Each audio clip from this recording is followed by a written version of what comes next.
All right, hello everybody. Welcome to our next lesson here. Theories of Personality, Psychoanalytic. This is for our unit or the unit Perspectives on Personality.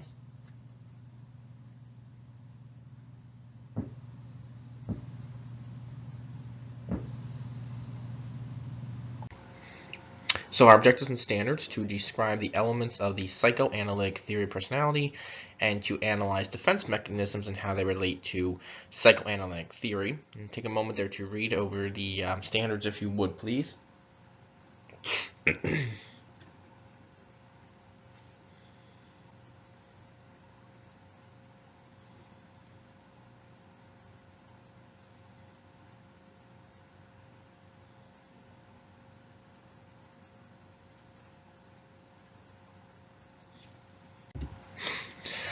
And our desired result is what is the psychoanalytic approach to personality. So think about some of the views and discussions in terms of personality, in terms of this theory.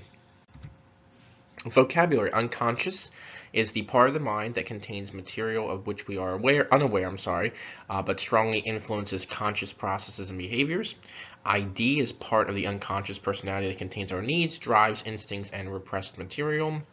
Ego is part of the personality that is in touch with reality and strives to meet the demands of the ID and the superego in socially acceptable ways. And then superego is part of the personality that is the source of conscious and counteracts the socially undesirable impulses of the ID. And we'll go over these a little bit further on in the lesson here. A defense mechanism is a specific certain means by which the ego unconsciously protects itself against unpleasant impulses or circumstances. The collective unconscious is part of the mind that contains inherited instincts, urges, and memories common to all people. And the architect is the inherited idea based on the experience of one's ancestors, which shapes one's perception of the world.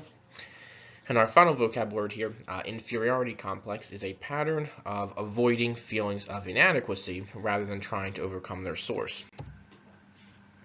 So Sigmund Freud, talked about him a little bit before, previously in our class, but he believed that mistakes when we speak are not actually mistakes, but they have more meaning behind them. He also believed that our dreams have some unconscious meaning, even if we do not fully understand them.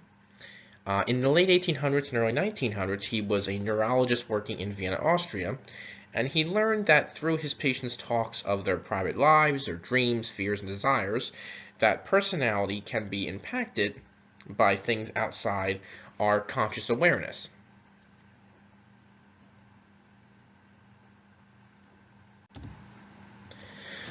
The first modern psychologists study that personality has a large unconscious or unaware component was Sigmund Freud. He believed that many of our experiences, especially those painful experiences, are not forgotten but stored away in the unconscious.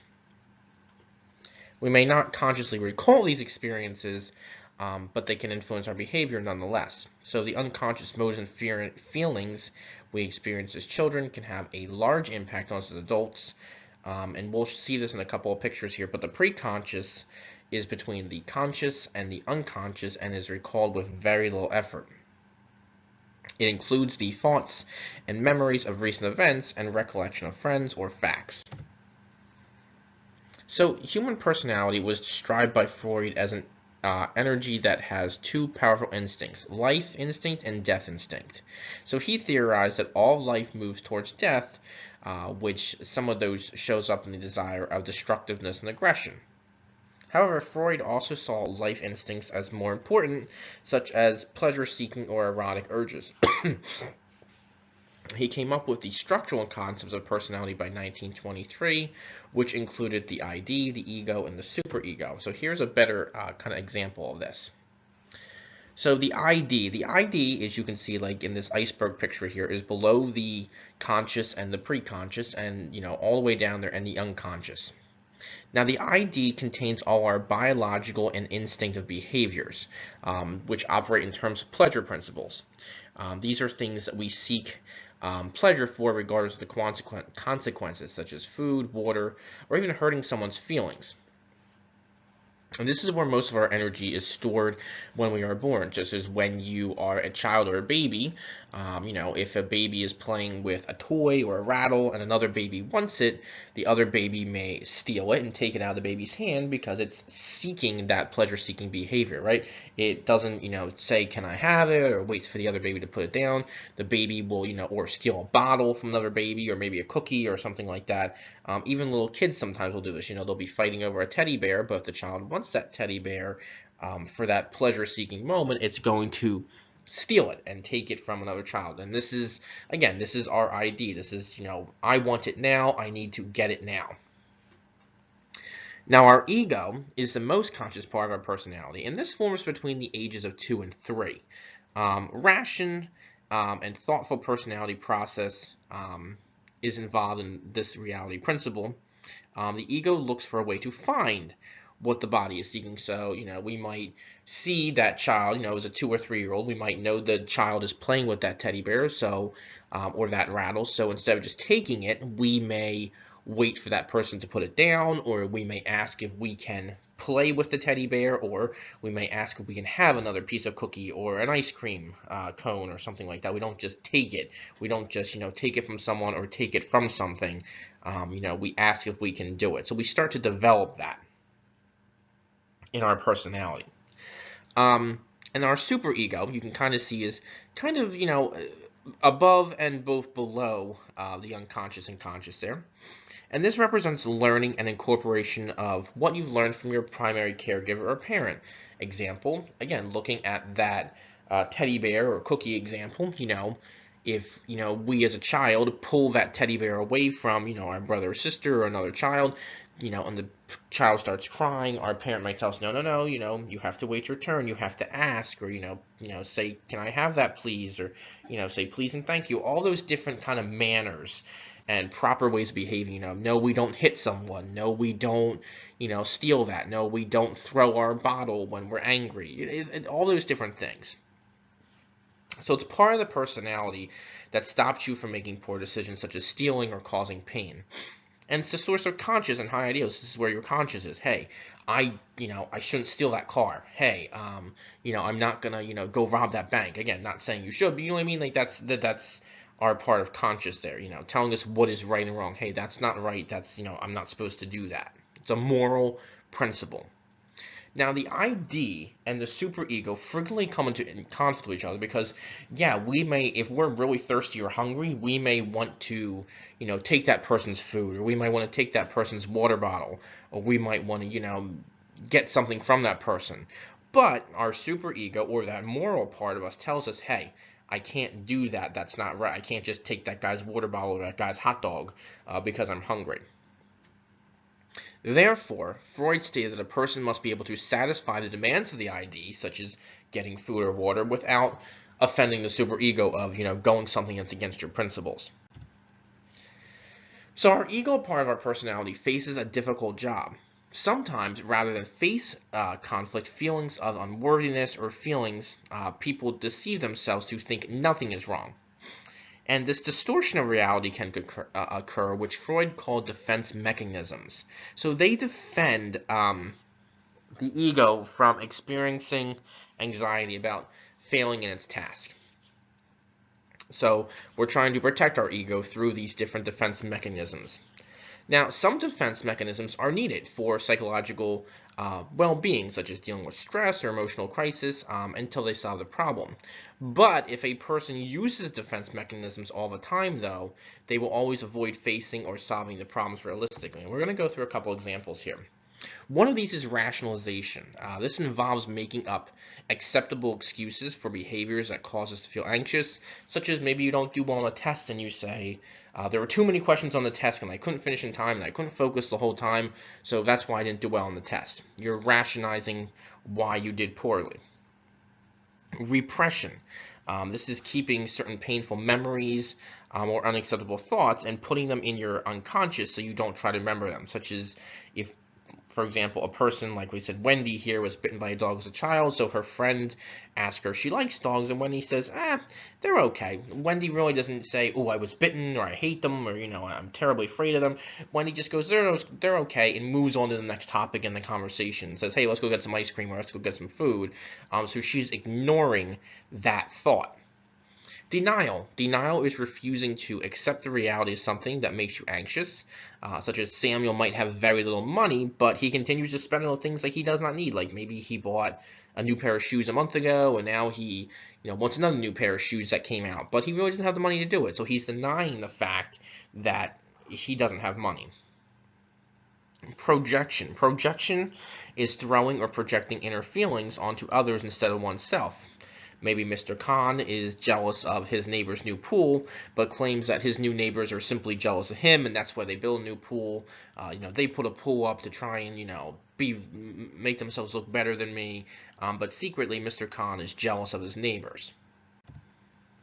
Okay, some more here. So reaction formation. This is used to replace an unacceptable feeling or urge with an opposite one, such as maybe pretending to not like someone that you have a crush on, such as not talking to them, or maybe, a lot of times like we see like maybe middle school kids will do this sometimes, or younger teenagers will, bump by someone in the hallway at their locker, kind of push them around a little bit because, and you might think they're being mean to them, but secretly they have a crush on them. Regression is going back to an earlier and less mature pattern of behavior. Cassandra is very stressed being away at college, so she sucks her thumb at night again. That's, something that's not mature for a college student to be doing at night. Displacement. This occurs when you cannot take out your anger on the source of your frustration, such as maybe an older sibling is mad at their parent because their parent said no more TV, so the younger sibling, comes in to watch TV, and the older sibling says, hey, don't touch the TV, I was watching that. Maybe they, unfortunately hit them or push them or shove them. So, obviously the child is not going to necessarily take it out on their parent, so they'll take it out on their younger sibling instead.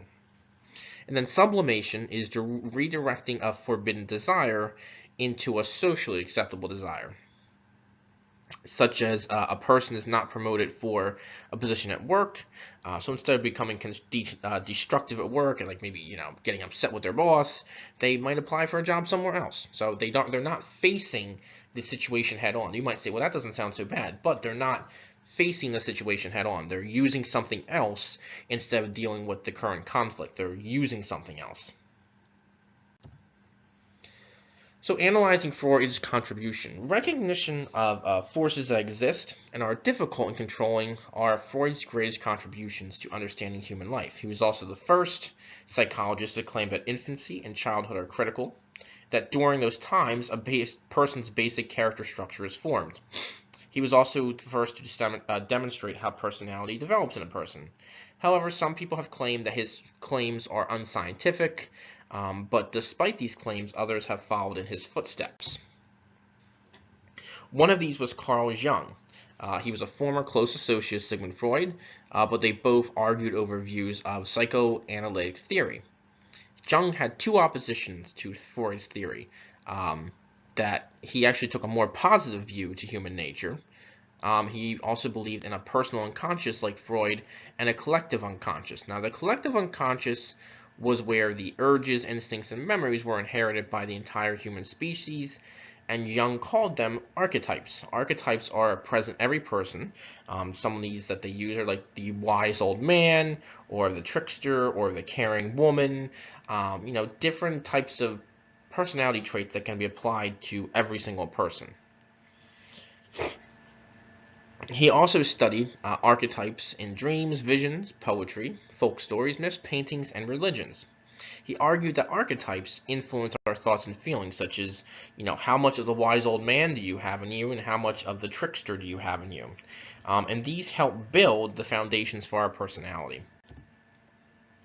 Alfred Adler, he was also similar to Carl Jung, was an associate of Sigmund Freud, but they also separate over views.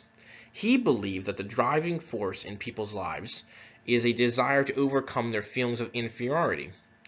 He believed that everyone struggles with inferiority, and that some people constantly struggle with an inferiority complex or views of weakness or inadequacy. The way that parents treat their children influences the style of life they choose.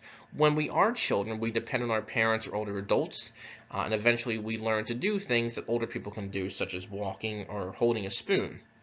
But if a child is over-pampered, they may become self-centered. If they are neglected by their parents, they may lack confidence. So people should learn courage and self-reliance from their father, and feeling of generosity from their mother. So how you are raised impacts your personality. That was the view of Adler.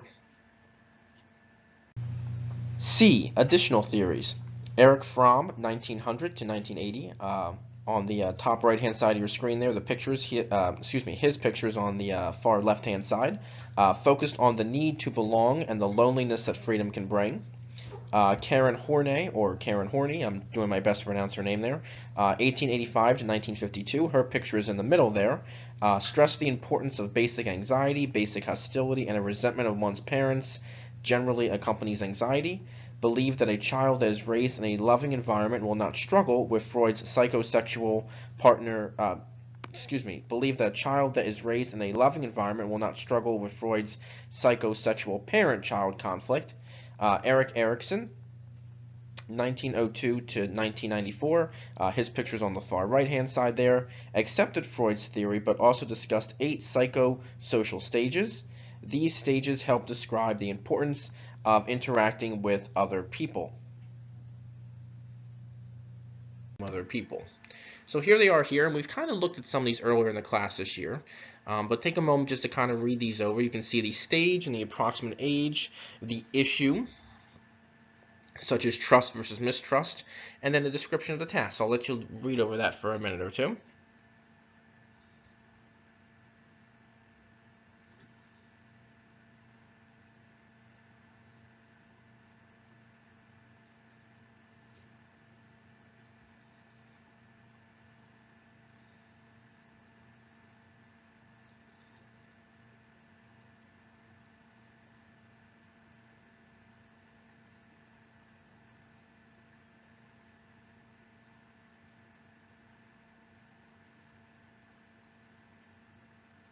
Okay.